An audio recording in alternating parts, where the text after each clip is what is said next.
Siva media நண்பர்கள் அனைவருக்கும் வணக்கம்.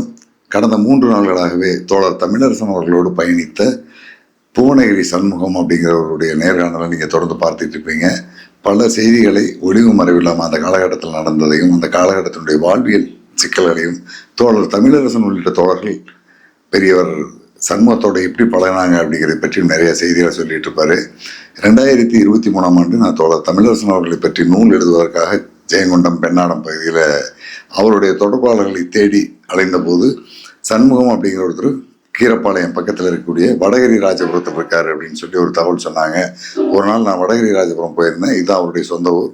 வடகிரி ராஜபுரத்தில் நான் விசாரிக்கும் போது அவர் இங்கே இல்லை, அந்த வெள்ளாற்றின் கரையின் அக்கறையில் இருக்கக்கூடிய பெருமாத்தூர் அப்படிங்கிற ஊரில் இருப்பார். நீங்கள் அங்கே போய் பாருங்க. பெருமாத்தூர் வந்து பார்க்கும்போது அவருடைய குடும்ப சூழல், ஏன்னா தோழர் தமிழரசனோடு பொது உடைமை நோக்கத்தில் பயணித்த பலருடைய குடும்ப வாழ்க்கை அவ்வளோ திருப்திகரமாக இல்லை. ஏதாவது ஒரு சிக்கல் தான் இருந்துட்டு இருக்காங்க.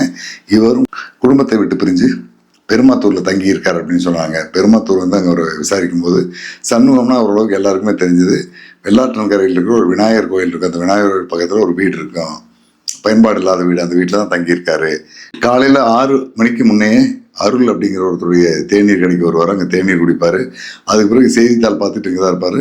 கட்டட வேலைகளுக்கு மேஸ்திரியாக போயிட்டுருக்காரு. காது கொஞ்சம் கேட்கும் திறன் குறைவாக இருக்கும்.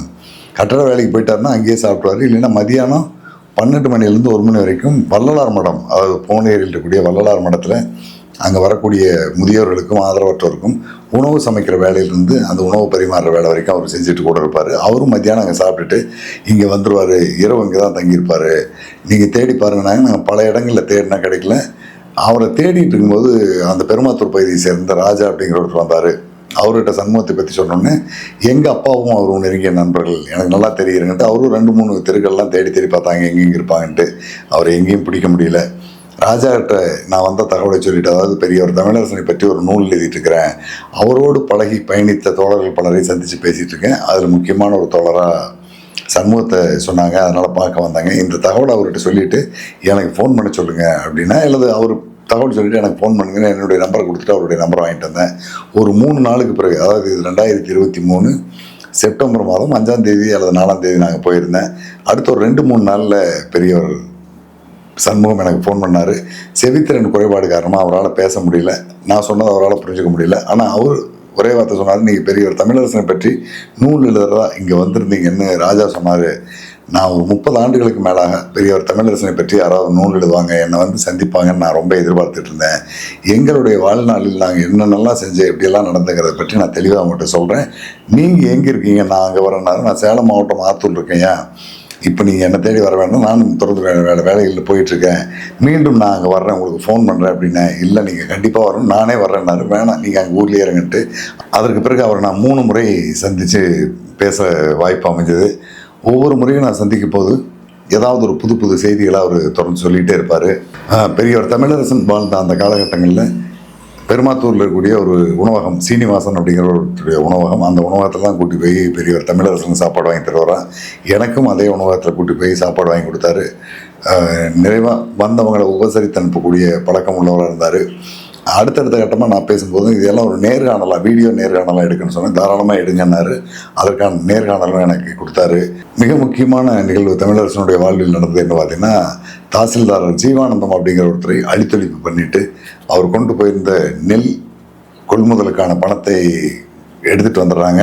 அந்த நிகழ்வை பற்றி பெரும்பாலும் தமிழரசனோட பயணித்த தோழர்கள், ஏன்னா அவரோட பயணித்த தோழர்கள் ஒவ்வொருத்தருக்கும் ஒவ்வொரு பகுதி மட்டும்தான் தெரியுது. அதுக்கு அடுத்த பகுதியில் அவர் என்ன செஞ்சார், என்ன நடந்தது அப்படிங்கிற எந்த தகவலுமே தெரியல. அதில் பெரும்பாலானவருக்கு தெரியாத இந்த ஜீவானந்தம் தாசில்தார் அழித்தொழிப்பு விவகாரம் குறித்து முழுமையான செய்திகளை எல்லாமே சொன்னார். அது எல்லாமே கடந்த ஆண்டு நான் எல்லாமே வீடியோவாக பதிவு பண்ணிட்டு வந்திருந்தேன். அதற்கு பிறகு வயது மூப்பு, சரியான வேலை இல்லாதது, செவித்திறன் குறைபாடு அப்படிங்கிற காரணத்தினால அவர் பொருளாதாரத்தில் மிகவும் பின்தங்கிய நிலையில் இருந்துகிட்டு இருந்தார். பராமரிப்பதற்கான ஒரு சூழல் இல்லாத சூழலில் இவரை பற்றிய செய்திகள் எல்லாமே சுண்டிப்பள்ளம், அதாவது ஏற்கனவே நேர்காணல் கொடுத்துருப்பார் ஆசிரியர் பழனிசாமி, சுண்டிப்பள்ளம் சதாசிவத்துடைய தம்பி, அவர்கிட்ட நான் சொன்னோன்னே அவர் ரொம்ப உணர்ச்சிவசப்பட ஆரம்பித்தார்.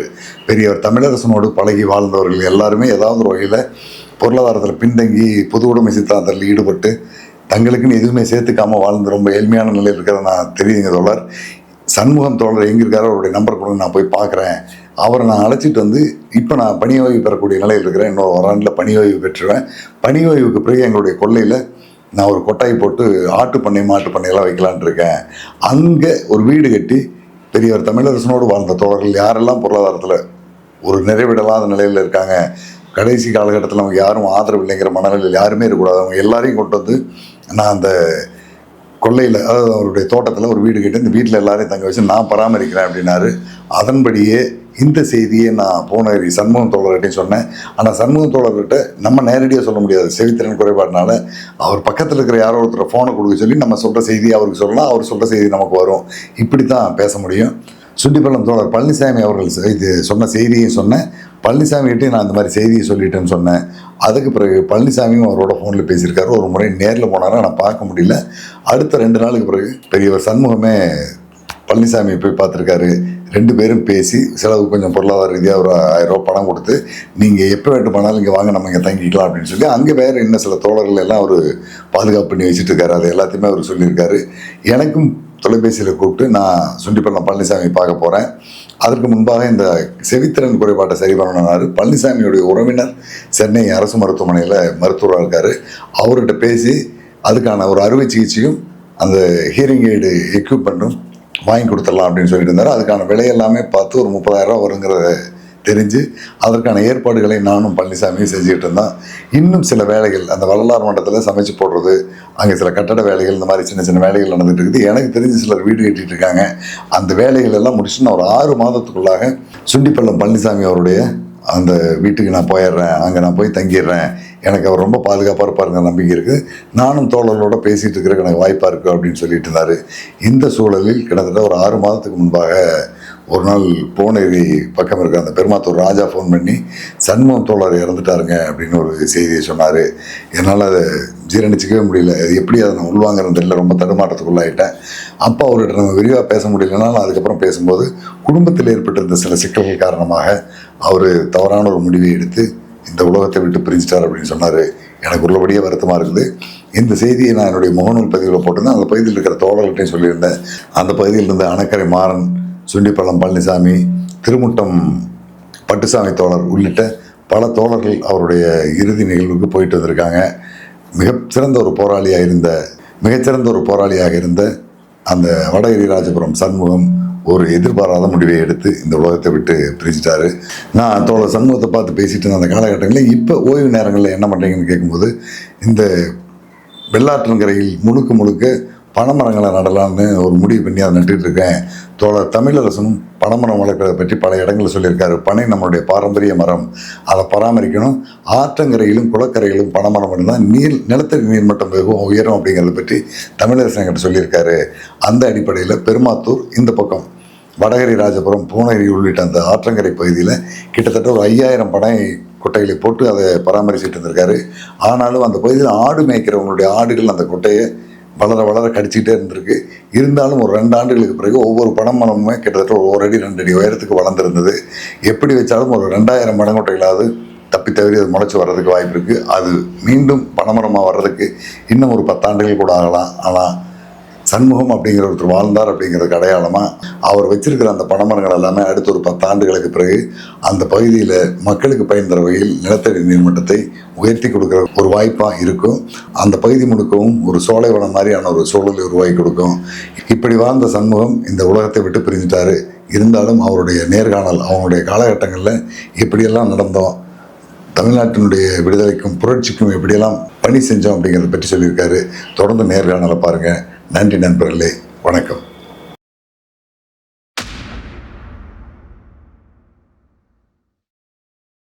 தமிழரசனை நீங்க கடைசியா பார்த்தது எப்பங்க? சம்பவம் தான். தாசில்தார் அளித்து பிடிச்சி போறார். அது போயிட்டு அவரு கூட உள்ள நான் காசுக்காகவோ பணத்துக்காகவோ நான் பார்க்கல. தொடர்கள் சேஃப்டியாக இருக்கணும், ஆம்ஸ் வாங்கணுங்கிற என்னுடைய கருத்து. ஆனால் இதை காசு கொடுப்பாங்கன்னு சொல்லிட்டு கழிவுறு மலை ஆசை, கழிவுறு மலை இவங்க காசு கிடைக்குன்ட்டு இவங்க போகணும். காசு எனக்கு முக்கியம் இல்லை, தொடரோட பாதுகாப்பு கட்சி முக்கியம். அப்படி நான் இருக்கிறேன். அவங்க கொடுத்தது அவங்க வாங்கிட்டாங்க. அவரை வர சொல்லி இதை கொஞ்சம் காசு கொடுத்துருக்காங்க. அது எனக்கு தேவையில்லை, காசெல்லாம் எனக்கு தேவையில்லை. தொடர்கள் சேஃப்டியாக இருக்காங்களா, அது போதும். நம்ம செத்துருவோம். உயிரோட இருப்பேன்னு நினைக்கல, செத்து விடுவோம். நம்மளை எப்படி கொண்டு போவோம் அப்படிங்கலாம். என்னை அதுக்கு அடுத்தபடியாக கோர்ட்டு கொண்டாடுறவங்களாம் ஈடி ஜெயினாவது இன்னொன்று எடுத்துகிட்டு வரணும். போனால் சுட்டுக்க, போனால் சுட்டு பை வச்சு சுட்டுக்க, நான் தப்பிக்க மாட்டேன். நாங்கள் வந்து ஏக்கம்தான், தமிழரசு நாள் தான், நாங்கள் கரெக்டாக இருப்போம். நீ போலீஸ்காரங்க ஏன்னா உங்களை விட்டு விட்டு நீங்கள் வரீங்க, ஒப்படைக்கிறீங்க, கொண்டு போகிறோம், அதோட நாங்கள் இருந்துக்கிறோம். அந்த வசந்த பைய ஒத்திக்கிட்டே மறைச்சிருப்பெல்லாம் பார்த்துருப்பாங்க. ஒரு நாள் அடிக்கப்பட்டான் நானும் சாப்பாடு டைம். அவங்க 2 பேரும் ஜாமீனில் விடணும், ஜாமீனில் விடணும். போலீஸுக்காரங்க கிட்ட நவுரியா, நீ நவுரியா நவுரு 5 பேரும் நல்லா நவுரியா, என்னம்மா சொல்லு, என்ன மாறிச்சுட்டு, நீ என்ன மாறிச்சுட்டு, நீ என்ன வந்து என்னை வந்து நீ தீர்ப்பு கொடுப்பியா, நீ என்ன செய்தி ஒத்தி வைக்கிறமா ஒரு மாறிச்சுட்டு உனக்கு சும்மா இருந்த வேலை, நீ இனிமே வந்து என்னமே எது பேசுகிறேன் பார்த்துங்களா, கண்ணுக்கெல்லாம் சிவந்து விட்டேன். உங்களுக்கு அடிக்க போனவங்க இன்னும் போலீஸ் இன்னும் பரவணும் பிடிச்சி வீட்டில் விட்டாங்க. மாறிச்சட்டை அடி போகணும், மாறிச்சட்டை முன்னேறியா அப்படின்னு. எதனால கோவம் வந்து உங்களுக்கு? ஜாமீனில் விடணும், நீ ஜாமீனில் விட முடியாது, எனக்கு தெரியுமா, நீ ஜாமீனில் விட முடியாது, நீ ஒத்தி வைக்கிறேன், இனிமேல் ஜாமீன் யார்கிட்ட போய் பேசுகிறோம் அவங்கள்ட்ட போட்டோம். அடுத்தபடியே தான் அவங்களுக்குலாம் ஜாமீன் கிடச்சி, எனக்கு மட்டும் விட மாட்டோம்னாங்க. பிவி பக்தாச்சாலும் அட்டன் ஆகிறாரு என்ன ஜாமீனில் எடுக்கிறதுக்கு. அவருக்கு வந்து விட முடியாது, ஏன்னா அப்போ அவர் தமிழ் பேங்க் பண்பரப்பு சம்பவம் நடந்துருது, தமிழர் இறந்துட்டாருங்கிறது பிவி பக்தாச்சாலுக்கு தெரியுது. தெரிஞ்சு விட்டு அவர் என்ன சொல்கிறாரு, உங்களுக்கு ஜாமீனில் எடுக்க முடியாது சொல்கிறார், தமிழரசன் இறந்துட்டார், நீங்கள் தமிழரசனுக்கு ரைட்டு மாரி வந்து செயல்பட்டுறீங்க, உங்களை வந்து நான் இப்போ ஜாமீன் எடுக்கிறதுக்கு எனக்கு அரசு ஒத்துக்கலை, இப்போது நீங்கள் 2 மாதம் கோர்ட்டில் நீங்கள் ஜெயிலே இருங்கன்ட்டாங்க. ஆனால் ஜெயிலில் அங்கே அப்போ வந்து ஜெயிலில் இருக்குள்ள நாகையானுங்கிற ஒரு ஜெயிலர் அவர் வந்தார். சண்முகம் ஏன் சார் அந்த வேலை நீ செய்ய வேண்டிய, ஜெயிலில் எங்களுக்கு எதுவும் பண்ணாத, உனக்கு வேண்டிய இதுக்கெல்லாம் நான் செஞ்சிடுறோம், நீ சாப்பிட்டுக்கோ, வெயிலில் போய்க்கோ, இங்கே யாரும் எங்கள் ஆளுங்கள் யாரும் ஒன்று தொந்தரவு பண்ண மாட்டாங்க, சரிதானா? சரிங்க சார். அவரை கூப்பிட்டாரு, அதிகாரிலாம் கூப்பிட்டாரு. சண்முகத்துக்கிட்ட யாரும் எந்த வேலையும் வாங்கக்கூடாது, அவர் விருப்பம் போல் அவர் இருப்பார், அவர் வெயிலில் போகிற வரைக்கும் யாரை விட்டு எந்த பிரச்சனை பண்ணக்கூடாது. எல்லாரும் எல்லாம் பார்த்தனோ, என்ன முறையாரையும் பார்த்தனோ பார்த்து சார் எனக்கு எதுவும் பிரச்சனை பண்ணுறது. அப்போ நாகையாங்கிறவர் அவர் தீக்காவுடைய கொள்கையில் உள்ள ஒரு மதுரைக்காரர் பெண்மலை டைப் பண்ணும் வந்தானா ஸ்டார்லாம் போட்டு விட்டு வருவார். அவர் வரக்குள்ள யாராவது இருந்தாலும் அடிச்சிடுவாங்க. ஜெயிலர் கூட அவர் இந்த டியூட்டி டைமில் வராங்கன்னா மார்ச்சிங் மாரி வருவாங்க, வரக்குள்ள யாராவது வெளியினா அடிச்சிடுவாங்க. என்னை மட்டும் கூப்பிட்டு பேசுவார். அதே நல்ல டைப்பு, படித்த ஆளாக இருக்கிற, நீ கரெக்டாக சரி நீ போகிற வழியும் நான். எவ்வளோ நாளுக்கு அப்புறம் பெயில் கிடைச்சிங்க? அது இவங்களாம் உண்மையிலே விட்டாங்க. தமிழரசனத்துக்கு போனால் இவங்களாம் இறக்குற அன்னைக்கே இவங்க விட்டாங்க. என்ன மட்டும் 2 மாதம் கழிச்சு விட்டாங்க பெயில். அப்போ யார் பெயில் எடுத்ததுங்க? பெயில் ஒன் பெயில் வந்துட்டோம். One bail. பெயில் எடுக்கிறதுக்கு விழுப்புரத்துலேருந்து ஒரு தோழர் தேவநாதங்கிற சிபிஎம் தோழர், அவர் இவங்க 2 பேரும் முயற்சி பண்ணாங்க. வேணாங்க தொடர் இயக்கம் இருக்குது, அவங்க ஏதாவது யாரை வச்சுக்கான்னு ஒன்றும் புரியல. நான் பெயிலில் போகிறது விரும்பல, பெயிலில் போனால் நான் என்னை இப்போ கொண்டுடுவாங்க, நான் போகல, நான் உள்ளே இருக்கிறேன், எனக்கு இதான் சேஃப்டியாக தெரியுது, நீங்கள் எடுக்க வேணாங்க தொடர்ந்துட்டோம். விழுப்புரம் வைக்கல் ஒருத்தவர், தேவநாதன் ஒருத்தவர், பக்தவச்சாலம் தான். அப்புறம் நீங்கள் இப்போ போக வேண்டிய, நீங்கள் உள்ளே இருங்க, அப்புறம் பேசிக்கலான்ட்டார். தமிழரசன் பொன்பரப்பில் கொல்லப்பட்டது உங்களுக்கு எப்படி தெரியும்? கொல்லப்பட்டதா? அவர் பொருளிட்டு சமம் இப்படிங்க தான் எல்லாம் தமிழாக அலைகிறாங்க. சரி பொன்பரப்பிக்கே போவோம். பொன்பரப்பி அதுக்கு முன்னாடி என்கிட்ட என்ன சொன்னாங்கன்னா, நான் உள்ளே போகிறதுக்கு முன்னாடி தமிழ்நாட்டில் உள்ள எங்கள் பேங்கெலாம் போகணும், எங்கள் பேங்கில் அடிக்கணும், நம்ம கொடி பிடிச்சிட்டு போகணுங்க, அது மட்டும் என்கிட்ட சொன்னோம். ஆனால் இந்த ஊருக்கு போகிறோங்கிறதுல அப்புறம் நான் தான் உள்ளே போயிடுறேன்னு எனக்கு தெரியாது. கொடி பிடிச்சி போகணும், கொடி பிடிச்சிட்டு போகணும். அவங்க விடுதலை படையை சேர்ந்தவங்க கொடி பிடிச்சிட்டு போயிட்டு நம்ம தெளிவாக போய் எடுக்கணும் அப்படின்னு அது மட்டும் என்கிட்ட சொன்னாங்க. சரிங்க தொடரும். அப்புறம் நான் அரசு நான் உள்ளே போயிடுறேன். இந்த செய்தி உங்களுக்கு எப்படி தெரியும்? உள்ளே இருந்தீங்களா? மக்கள் நாள் பேப்பர், தினமணி பேப்பரில் பத்திரிக்கை ஜெயிலுக்கு வருது பாருங்க, அதில் உங்கள் மனம் என்ன நினச்சிருப்பீங்க நீங்கள்? அது தொடர் போயிட்டார். இந்த இயக்கத்தினுமே நடத்தக்கூடிய ஆள் யார்? அவருடைய கனவு நடுவார். நம்ம தோழர்களுடைய இது அப்படின்னு இன்னும் முக்கியமான தோழர்கள் இழந்துட்டோம். ஜெயிலில் உள்ளவங்க எல்லாருமே வந்து சொல்கிறாங்க, நாங்கள் தமிழரசன் இறந்துட்டார், என்ன செய்ய முடியும், என்ன செய்ய அன்றைக்கி ஒன்றும் சாப்பிட முடியல, சாப்பாடு சாப்பிடல, இறந்துட்டோம். எல்லோரும் என்ன வந்து கேட்குறாங்க, தமிழரசன் இறந்துட்டாங்க. என்ன ஆயிருக்கும்? ஜெயிலே கேட்குறாங்க, உங்கள் தொடர் இறந்துட்டாரு. ஒன்றும் சொல்ல முடியல, என் மனசு சரியில்லை. அப்புறம் சரி தொடர்ந்தாரு. ஏன்னா ஒரு வர்க்க போராட்டம், ஒரு யுத்தத்தில் சாவு இருக்கும், எல்லாம் இருக்கும். தொடரான இழந்தது ஒரு பெரிய மார்க்சியவாதி இழந்துட்டோம். இதுக்கு மேற்கொண்டு இயக்கத்தை நடத்தக்கூடியவங்க யார்?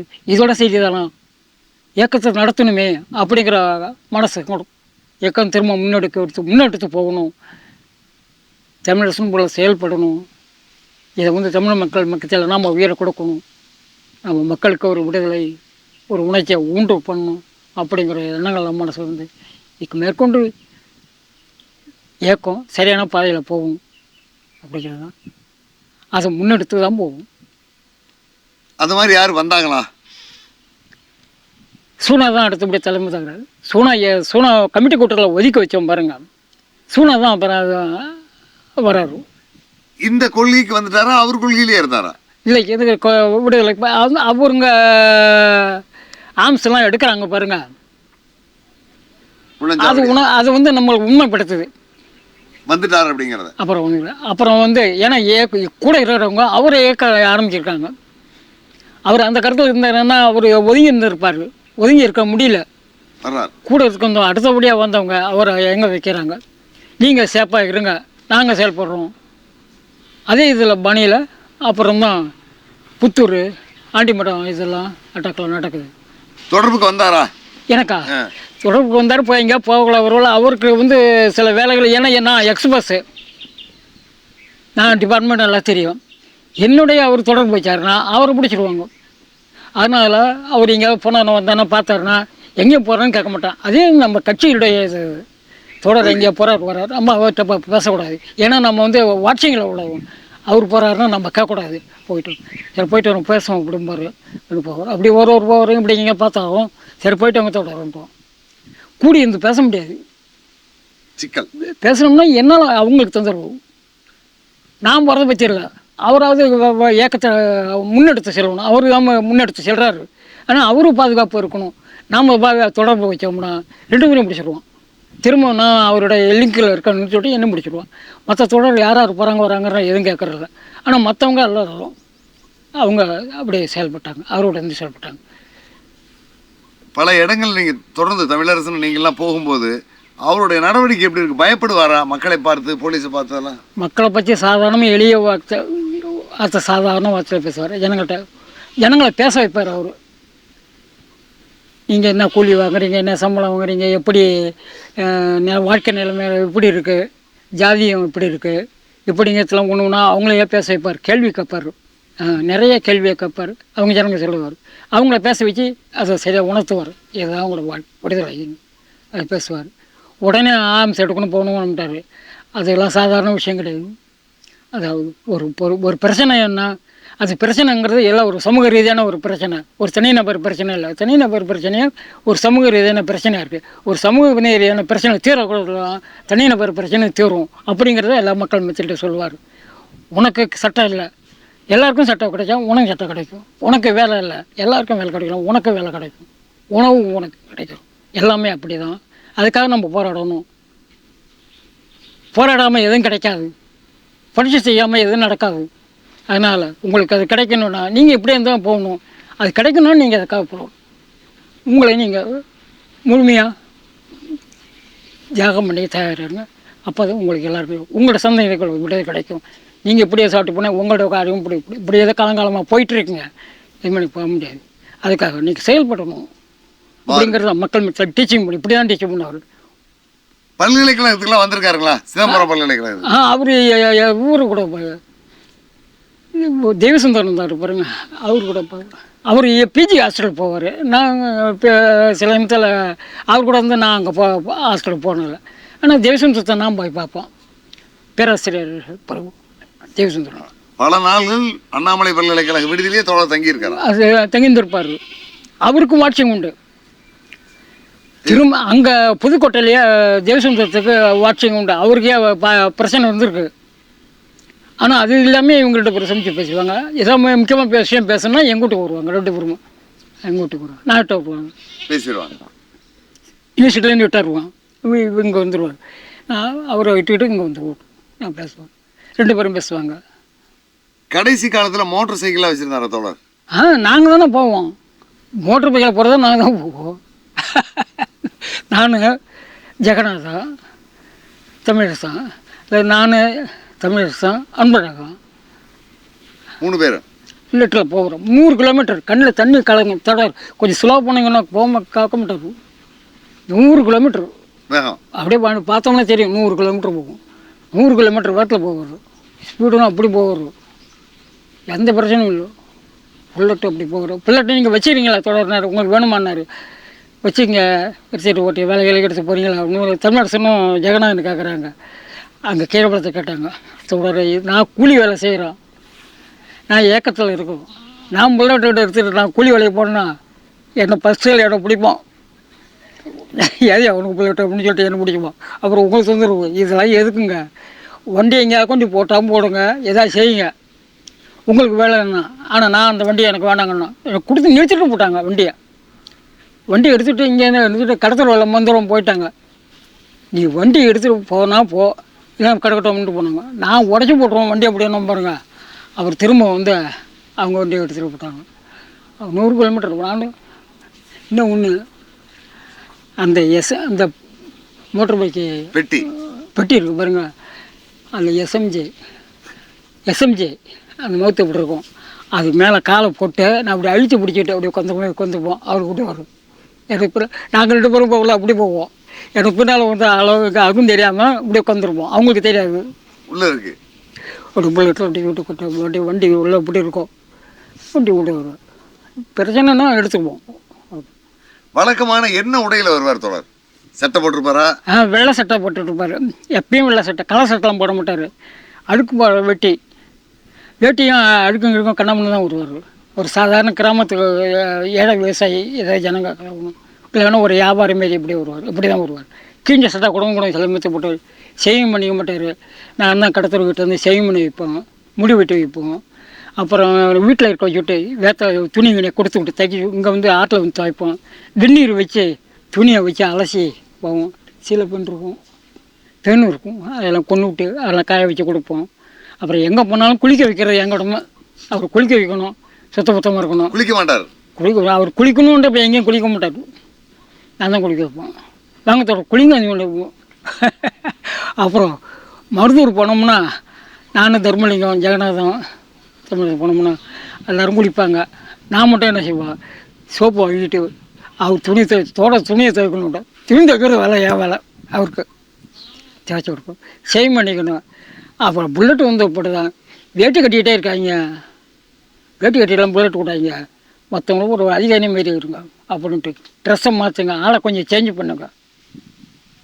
பேண்ட் ஷர்ட்டு போடுங்க. அப்படி இந்த பருவு இதுக்கு நேராக பருவு இருக்கும். அதுதான் ஐடென்டிஃபை அவருக்கு. பருவு மட்டும் இருக்கும். அதுதான். அப்புறம் தினேஷ் இட்டுட்டு போயிட்டு சென்னை கட்டு போயிட்டு ஒன்றும் முடியல.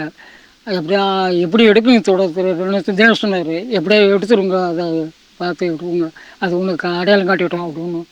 அது ஒன்றும் முடியல. அவர் புல்லட்லாம் வர உள்ளே போகல.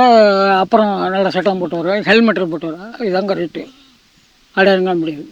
ஹெல்மெட்டில் போட்டு பேண்ட் ஷர்ட் போட்டு மற்றவனுக்கு அதிகாரி மாரி இருக்கும். யாரும் எங்கே போனோன்னு சல்யூட் அடிக்கணும், அந்தளவுக்கு இருப்பார். அப்படி போடுவோம் மட்டும் நல்லா அப்படி ஓகமாக இருப்பார். நல்லா சல்யூட்டாக இருக்கும். பழைய தான் சாப்பிடுவார். அவர் சாப்பிட்ட சில ஒரு காரணம் இருக்குது. இட்லி சாப்பிட்டோம்னா சிறுநீ டைஜஷன் ஆகிடும். பழைய சாப்பிட்டா அது விட்ட மொதன்னு இருக்கும், சீக்கிரம் பசி எடுக்காது, ஆவி கழிச்சா பசி எடுக்கும். அதனால் சாப்பாடு எங்கே போய் அடுத்த சட்டத்தை சாப்பிட மாட்டோமோ அப்படிங்கிற இது அவருக்கு இருக்கமோ என்னமோ அதெல்லாம் சொல்ல மாட்டார். ஆனால் விரும்பி சாப்பிட்றது பழைய சாப்பாடு. அதே பண்ணி நான் இருக்கும். இப்போ நானும் பழைய சாப்பிடுவேன். அது பண்ணியெல்லாம் நான் சாப்பிட்டேன். இட்லி சுடுசோரெலாம் சாப்பிட்டா சீக்கிரம் பசிக்கும், டைஜஷன் ஆகிடும். பழைய சாப்பிட்டா இருக்கட்டும் விட்டு இருக்கும், தாங்கும், பசி தாங்கும். இப்போ நான் அந்த பிரின்சிபல் நானும் இருக்கோம். பழைய சாப்பாடு அப்படி தான். உணவு பழக்கட்டெலாம் எனக்கு அது வேணும் இது ஒன்றும் கேட்கவும் மாட்டார். யார்கிட்ட எதுவும் கேட்க மாட்டேன். எனக்கு அந்த ஒன்று அப்படியா சரி என்ன எனக்கு போடுங்க. நைட்டில் போய் கூழெலாம் சாப்பிட்ருக்கோம். வல்லங்க சைடு எட்டு தெரு காமராஜ் வீட்டுக்கு போகணும். நைட்டில் போகணும், கதவு தட்டணும், திறந்தாங்க வெள்ளத்தில். அப்புறம் பார்த்தோம்னா புரிஞ்சுட்டாங்க. சரி வாங்கன்னு உட்காருங்க. ஏங்க எங்கள்கிட்ட கம்மன் சாதம் தான் இருங்க. ஏங்க கம்மன் சாதம் கருதுன்னு சொல்லிட்டு கம்மன் கொடுக்குன்னு சொல்லுங்கள், நாங்கள் சாப்பிடுவோங்கண்ணா. கருவாட்டை குழம்புனாங்க, இது கொடுங்க சாப்பிடுங்கன்ட்டு சாப்பிட்டு அங்கே நைட்டு படுத்துக்கிட்டோம். அதனால் உணவு பழக்கத்தில் எது கிடைக்காத சாப்பிடுவோம். உணவுக்குன்னு தனக்குன்னு ஒரு இதை தட மாட்டார். காசு விஷயத்தில் எவ்வளோ வச்சுருந்தாலும் சரி, தோழர்களுக்கு எல்லாருக்கும் பிரித்து கொடுப்பார். அவங்கவுங்க பஸ் இருக்குது, என்னென்ன ஊருக்கு போகணுமோ எங்கள் கமிட்டி கூட்டத்தில் கண்ணோம்னா எல்லாருக்கும் பிரித்து கொடுப்பார். எனக்கு தோழருக்கு என்ன சூனா சொல்லுவார், வைத்தியம் சொல்லுவார். அவர் தோழர் என்ன, ஏங்க நீங்களும் முழு நேரம் ஊழியராக இருந்து எல்லா வேலை செய்கிறீங்க, போகிறீங்க வரீங்க. நான் சாதாரண நான் பார்ட் டைம் வேலை செய்கிறேன், போகிறேன் வரோம். நான் நடந்தும் போவோம், எங்கேயாவது வேலை செஞ்சும் போவோம். எனக்கு எதுங்க காசு வேணாங்க, நீங்கள் வச்சுங்க அப்படின்னு தான் சொல்லுவோம். வாங்க மாட்டேங்க. நான் கொடுன்னு கேட்க மாட்டேன். அவங்க சண்டை போட்டு கொடுங்க கேட்பாங்க, சத்தம் போட்டு நீங்கள் இப்போ எங்களுக்கு கூட அப்படின்னு சொல்லிட்டு. ஏன்னா ஒரு இடத்துல ஒரு இடத்துக்கு போகணும். அதுமாதிரி காசு விஷயத்தில் ஆமாம், காசு விஷயத்தில் அவர் என்ன சொல்ல தமான்னு சொல்லுவார். நான் காசு இருக்கக்குள்ள இல்லாதக்குள்ள தாராளம், இருக்கக்குள்ள கஞ்சம் அப்படிம்பாரு சொல்லுவார். தமாஷ் அடிப்பார். அவர் சொல்லிட்டு சரி எங்கள் நாங்களும் சிரிப்போம், பாரு எப்படி சொல்கிறோம் அவ்வளோன்ட்டு. காசு விஷயத்தில் எப்படி நகைச்சுவை உணர்வு அதிகமாக நகைச்சுவாக பேசுவார். இல்லை சும்மா சாதாரண விஷயமா, என்ன மளிகை கடையா தண்ணி அடினா மளிகை கடையில் போய் சாமான் வாங்கினா சாமான் கொடுன்னு கேட்டு சாமான் வாங்கிட்டு வர முடியாது. அதுமாரியா தென்னை எடுக்க போகிறோம், தென்னை எடுக்க அடைய முடியாது. மளிகையில் காசு வண்டி கொடுக்குறேன், சாமான் கொடுக்குறோம், அமீரை வாங்க முடியாது, தென்னை அடைய முடியாது. அப்போ சொல்லணும், ஆயுத பயிற்சி போகணும், போராடணும், ஒரு பயிற்சி செய்யணும், யுத்தம் நடத்தணும். ஒரு யுத்தத்தின் ஒரு தெருவு மளிகை கடை சரக்கு வாங்குற மாதிரி வாங்க முடியாது, அது கேட்கணும் அப்படி சொல்கிறோம். இதுமாரிலாம் நாலு ஷோ பேசுவார், நிறைய பேசுவார். ஏதாவது தமாஷா அவரும் நானும் தமாஷா அடிப்போம், நானும் தமாஷா அடிப்பேன். எல்லோரும் சிரிப்பாங்க. அவர் பேசுறதுல தான் பேசுவோம். ஆனால் என்னை எல்லோரும் கேட்பாங்க, அவர் என்ன இங்கே வர்றாரு யார் அவர் எல்லாருக்கும் விட அவர் பரப்பட்டவர். அவர் என்னோட இருப்பார், அதை மட்டும் சொல்லுவார். அவர் என்னோட இருப்பார். அவர் வச்சு காய்ச்சி, ஏன்னா கமிட்டி கூட்டத்தில் எல்லோரும் கலந்துக்க முடியாது, முக்கியமானவங்க கலக்கலாம். இவர் தோழர் இருக்காங்கன்னா அவர் என்னோட இருப்பார்.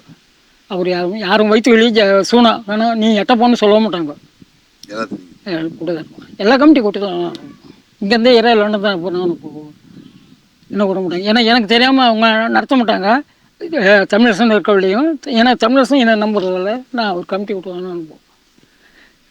எங்கள் வீட்டில் கமிட்டி கூட்டம்னா நானும் வயிற்றுலேயும் சாப்பாடு ஆக்குவோம். நாங்கள் 2 பேரும் சாப்பாடு ஆக்குறவங்க, மற்றவங்க பேசுவாங்க, அறிக்கைகள் கொடுப்பாங்க, பேசுவாங்க, படிப்பாங்க, வாதிப்பாங்க. நாங்கள் மட்டும் சமைக்குவோம், சமைச்சு சாப்பிட்டுவிட்டு அப்புறம் போவோம். எங்கள் வீட்டில் என்ன அரிசியில் வாங்கி வாங்கிட்டு போய் நாங்கள் சமைப்போம், சமைச்செல்லாம் போடுவோம். அதனால் உணவு பழக்கம் எந்த உணவு கொடுத்தாலும் சாப்பிட்டு போடுவோம்.